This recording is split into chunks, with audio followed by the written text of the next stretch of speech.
Bonjour. Avez-vous déjà eu un jour un scolopendre qui a traversé la pièce où vous étiez? Ou même, êtes-vous déjà fait piquer par un scolopendre? Est-ce que vous voulez savoir la signification du scolopendre, du mille-pattes, quand il interagit avec nous? C'est ce que je vous propose dans cette vidéo. Parce que j'ai eu la chance d'avoir eu un scolopendre qui est passé dans cette pièce, là où je suis actuellement, une pièce qui est nettoyée énergétiquement tout le temps. Et c'est vrai que son intervention est arrivée après une visite d'une personne dans ce bureau. Je n'ai pas eu le temps de le nettoyer énergétiquement.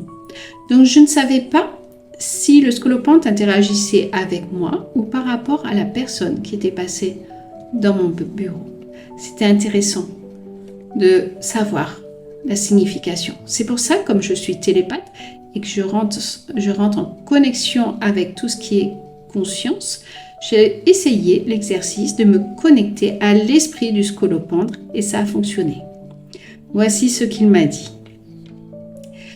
Nous errons à travers les espaces souillés par la noirceur des esprits haineux, car nous transportons avec nous le poison du silence. La douleur que nous infligeons fait taire les pensées mortifères de la haine et de la jalousie.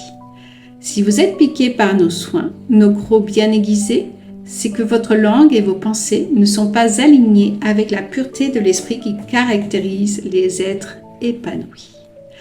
Votre cœur est donc entaché de bien mauvaises idées.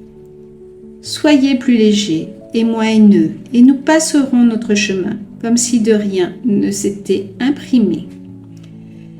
Sur notre passage, il convient de vérifier les traces laissées par l'esprit de l'énergie vengeresse qui accompagne certains de vos congénères.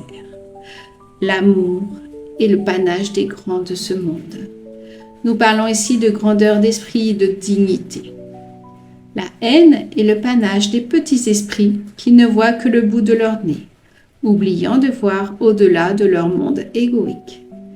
Merci à toi de nous avoir écoutés. Voilà, signé le scolopendre. Donc scolo, ça veut dire qui agit comme une épine. J'espère que cette information vous sera utile parce que lorsqu'on interagit comme ça avec des animaux, c'est intéressant de savoir pourquoi. Donc, grâce à sa présence, j'ai compris qu'il fallait que je nettoie, que c'était lié au passage de cette personne dans mon bureau et qu'il y avait certainement des jalousies. Et donc, je devais nettoyer derrière pour que ces jalousies ne s'impriment pas dans les murs de ma maison. Je vous souhaite une belle continuation, une belle journée et puis peut-être à d'autres vidéos dans le même sujet, si ça vous intéresse, bien sûr. Au revoir.